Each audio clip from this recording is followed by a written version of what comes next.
नमस्कार दोस्तों, स्वागत है आपका आज के मुख्य समाचारों में। दोस्तों यहां पर आपको देखने को मिलेंगी सुबह से लेकर शाम तक की तमाम बड़ी खबरें, मुख्य समाचार, ब्रेकिंग न्यूज अपडेट्स के रूप में। तो दोस्तों आप सभी लोगों से रिक्वेस्ट है इस वीडियो को ज़्यादा से ज़्यादा लाइक और शेयर करें। तो दोस्तों सीधे चलते हैं आज की पहली बड़ी खबर की ओर।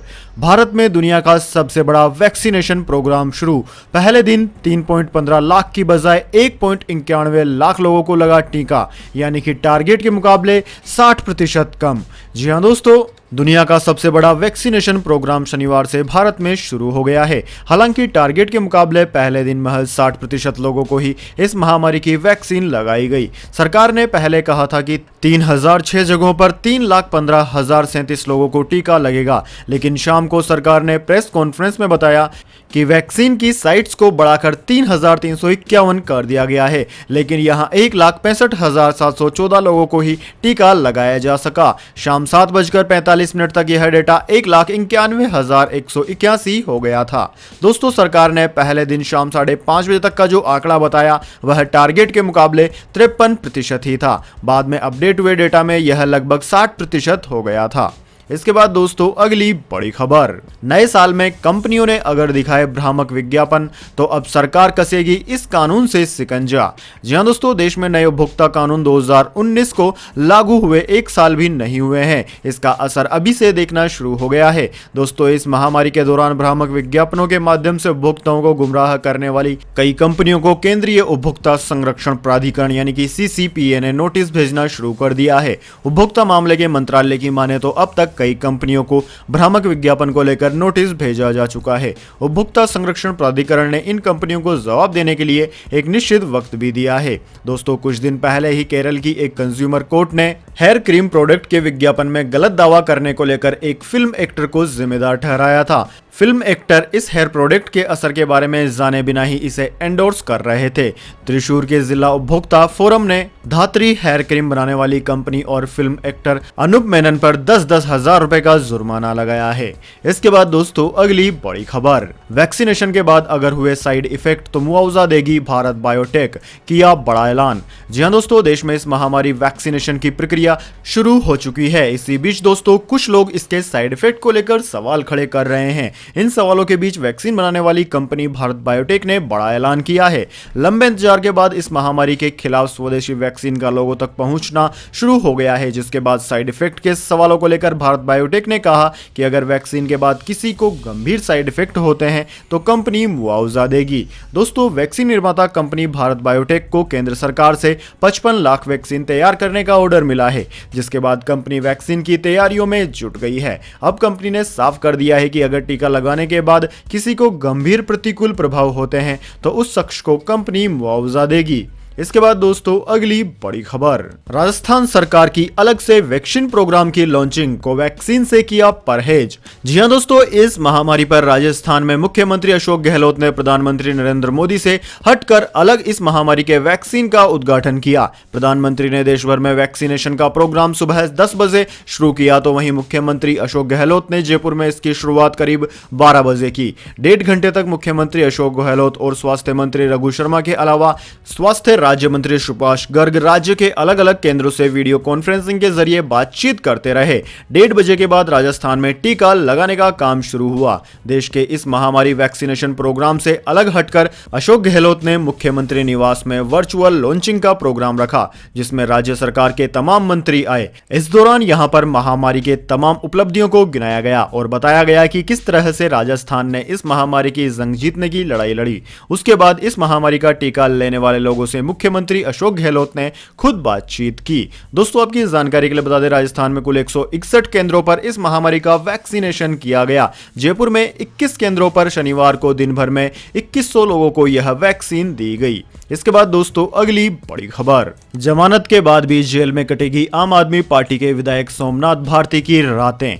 जी हां दोस्तों, अपने विवादित बयान के कारण उत्तर प्रदेश की सुल्तानपुर जेल में बंद आम आदमी पार्टी के विधायक सोमनाथ भारती को स्पेशल कोर्ट से सशर्त जमानत मिल गई है। कोर्ट ने बिना अनुमति देश न छोड़ने और गवाहों को न धमकाने की शर्त पर भारती को 2 में से सिर्फ एक केस में जमानत दी है, इसलिए अभी भी उन्हें जेल में ही रहना होगा। दोस्तों, आपकी जानकारी के लिए बता दें, सोमनाथ भारती ने अपने अमेठी दौरे के दौरान यूपी के अस्पतालों को लेकर विवादित टिप्पणी दी थी। उन्होंने कहा था कि हम उत्तर प्रदेश में आए हैं, हम यहाँ के स्कूलों को देख रहे हैं, यहाँ के अस्पतालों को देख रहे हैं। ऐसी बदतर हाल में है कि अस्पतालों में बच्चे तो पैदा हो रहे हैं लेकिन कुत्तों के बच्चे पैदा हो रहे हैं। इस टिप्पणी के बाद भारती के खिलाफ रायबरेली और अमेठी में 2 केस दर्ज कराए गए थे। इस प्रकरण में अमेठी पुलिस ने सोमनाथ को रायबरेली गेस्ट हाउस से गिरफ्तार कर कोर्ट में पेश किया था, जहां से उन्हें जेल भेज दिया गया।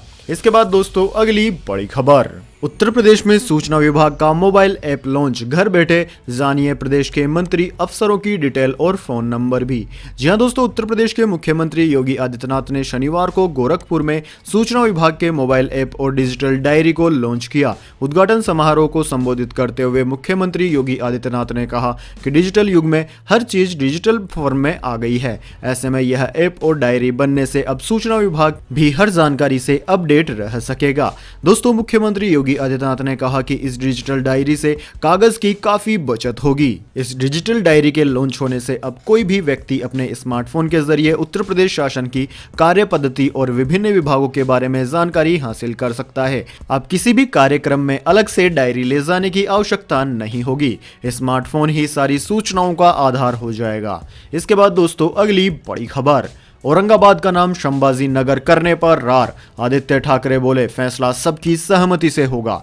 जी हां दोस्तों, महाराष्ट्र में औरंगाबाद का नाम बदलकर संभाजी नगर करने को लेकर विवाद जारी है। इसी बीच मंत्री आदित्य ठाकरे ने शनिवार को कहा कि औरंगाबाद का विकास एक महत्वपूर्ण पहलू है और उसका नाम बदलकर संभाजी नगर करने का निर्णय सत्तारूढ़ महाविकास अघाड़ी में शामिल पार्टियों के बीच सर्वसम्मति से लिया जाएगा। राज्य के मुख्यमंत्री उद्धव ठाकरे ने नए प्रस्ताव को सभी के सामने पेश किया था। इसके बाद से ही शिवसेना और कांग्रेस के बीच विवाद जारी है। नाम परिवर्तन का पैरोकार रही शिवसेना एमवीए के घटक कांग्रेस के विरोध का सामना कर रही है, जबकि भाजपा यह दावा करते हुए उद्धव ठाकरे की अगुवाई वाली पार्टी पर हमला कर रही है कि वह बस सत्ता में बने रहने के लिए अपनी पुरानी मांग त्याग रही है। Aurangabad smart city development corporation limited द्वारा तैयार किए गए अपशिष्ट प्रसंस्करण संयंत्र, कमान नियंत्रण कक्ष और साइकिल मार्ग का उद्घाटन करने यहां आए आदित्य ठाकरे ने कहा कि हम औरंगाबाद शहर की सूरत बदलने पर ध्यान दे रहे हैं। इसके बाद दोस्तों, जान लेते हैं पूरी दुनिया और भारत में क्या है इस महामारी की स्थिति। तो दोस्तों, सबसे पहले बात कर लेते हैं पूरी दुनिया की। तो दोस्तों, पूरी दुनिया में इस वक्त तक इस महामारी के संक्रमितों का आंकड़ा 9,31,84,000 को पार कर गया है, जबकि दोस्तों मरने वालों की संख्या 19,95,000 को पार कर गई है। वहीं दोस्तों, इस महामारी से सबसे ज्यादा प्रभावित देश अमेरिका है। अमेरिका में 2,33,00,000 से ज्यादा संक्रमित मरीज अब तक सामने आ चुके हैं। वहीं दोस्तों, इसके बाद में दूसरा नंबर भारत का है, जबकि तीसरा नंबर ब्राजील का है।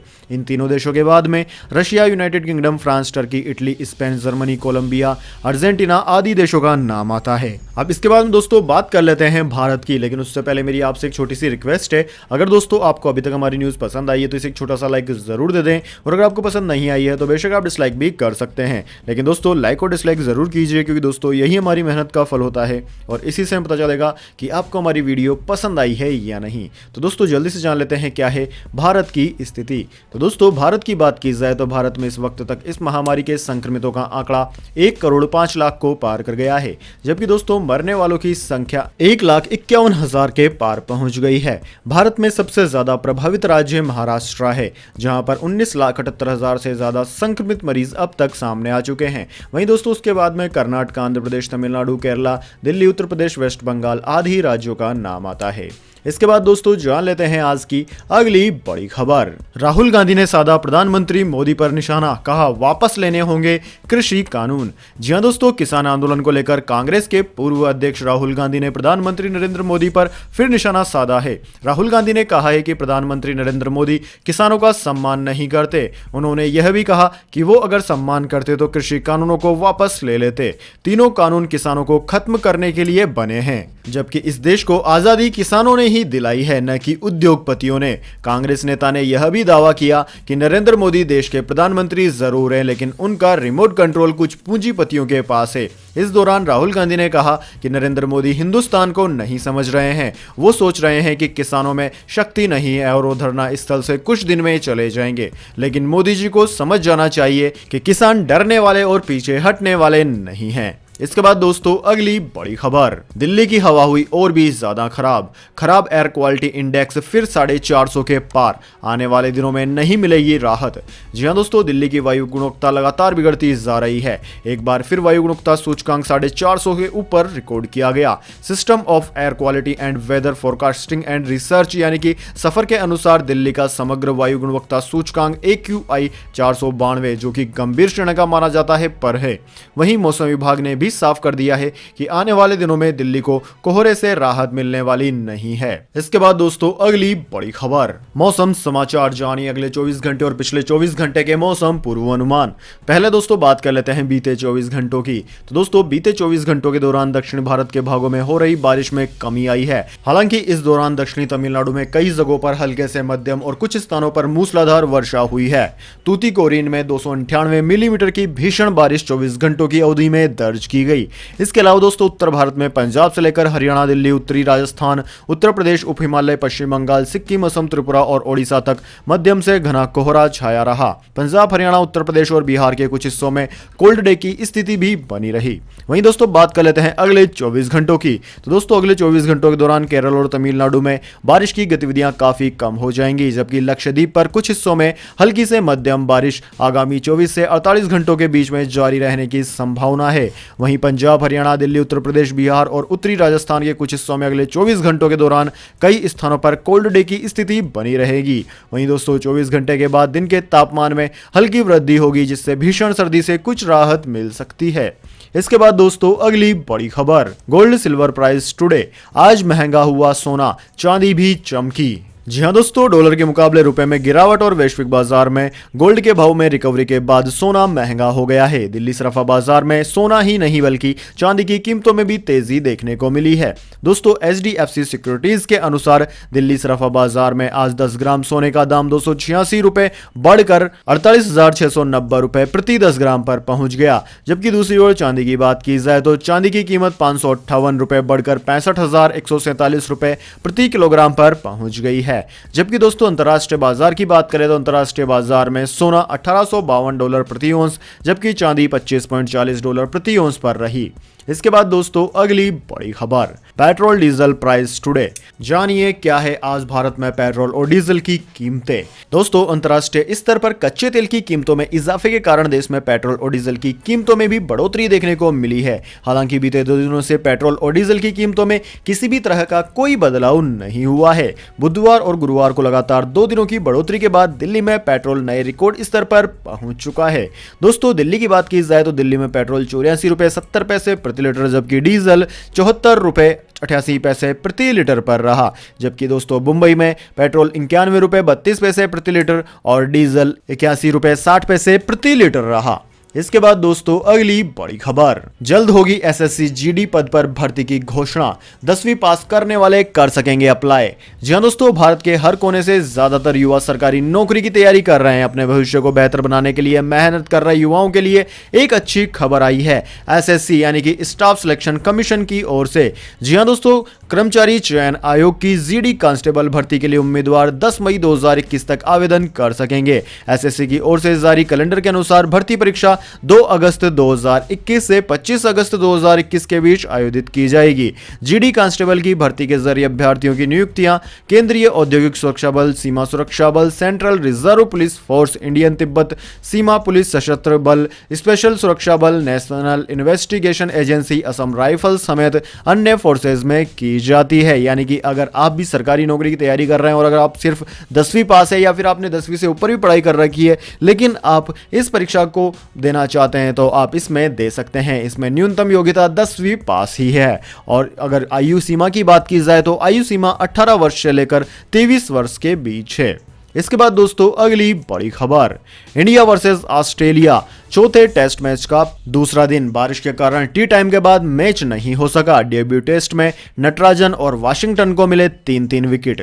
जी हां दोस्तों, भारत और ऑस्ट्रेलिया के बीच खेले जा रहे ब्रिस्बेन टेस्ट के दूसरे दिन बारिश के कारण टी टाइम के बाद का खेल नहीं हो सका। फिलहाल भारतीय टीम ने पहली पारी में 2 विकेट पर 62 रन बना लिए। इससे पहले ऑस्ट्रेलिया पहली पारी में 369 रन पर ऑल आउट हुई थी। इस लिहाज से भारतीय टीम अब भी 307 रन से पीछे है। दोस्तों, चेतेश्वर पुजारा 8 रन और अजिंक्य रहाणे 2 रन बनाकर नाबाद क्रीज पर टिके हुए हैं। भारत की ओर से भारत को 2 झटके लगे हैं। पहला झटका शुभमन गिल के रूप में लगा, जो कि सस्ते में आउट हो गए। वहीं दूसरा विकेट रोहित शर्मा के रूप में गिरा, जो कि 44 रन बनाकर गलत शॉट खेलकर आउट हो गए। इसके बाद दोस्तों अगली बड़ी खबर, गुस्से से उबल रहे हैं पाकिस्तान के सिख। ननकाना साहिब गुरुद्वारे के हमलावरों को मिली इतनी मामूली सजा। जी हां दोस्तों, पाकिस्तान में एक बार फिर ऐसी घटना हुई है जिससे मुसलमानों और सिखों के बीच कड़वाहट भर दी है।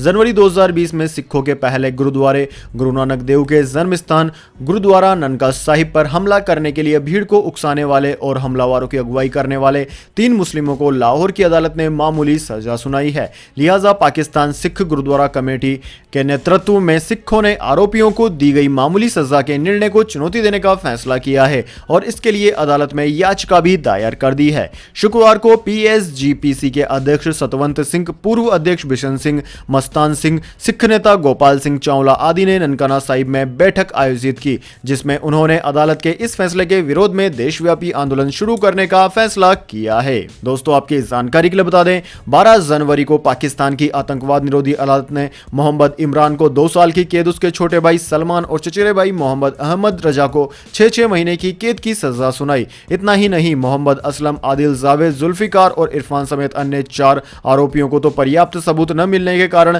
बरी भी कर दिया गया, जबकि इन सभी पर जनवरी 2020 में सिखों के पहले गुरु गुरु नानक देव की जन्मस्थली गुरुद्वारा ननकाना साहिब पर हमला करने का आरोप था। सतवंत सिंह ने मीडिया को बताया कि सिखों में इस बात को लेकर बेहद नाराजगी है कि उनके धार्मिक स्थल पर हमला करने का साहस करने वाले लोगों को मामूली सजा दी गई है। तो दोस्तों, यह थी आज की तमाम बड़ी खबरें। इसके बाद में दोस्तों बारी आती है आज के माइंड क्विज क्वेश्चन की। जी हां दोस्तों, एक आसान से सवाल का जवाब देकर आप जीत सकते हैं एक अमेजिंग सरप्राइज गिफ्ट हमारे यूट्यूब चैनल की ओर से। तो दोस्तों, आज का सवाल आपकी स्क्रीन पर आ चुका है। दोस्तों, भारत के तिरंगे झंडे में स्थित अशोक चक्र का कौन सा रंग होता है? जी हां दोस्तों, अगर आप जानते हैं अशोक चक्र के रंग का नाम तो जल्दी से कमेंट बॉक्स में लिख दीजिए। अगर दोस्तों आपका जवाब होता है एकदम सही और आप चुने जाते हैं लक्की विजेता के रूप में, तो आपको मिल सकता है एक अमेजिंग सरप्राइज गिफ्ट हमारे यूट्यूब चैनल की ओर से। तो दोस्तों जल्दी से अपना उत्तर कमेंट बॉक्स में लिख दीजिए, वीडियो को लाइक कर लीजिए और चैनल को सब्सक्राइब करके बेल आइकन भी दबा लीजिए। धन्यवाद। वंदे मातरम। जय हिंद, जय भारत।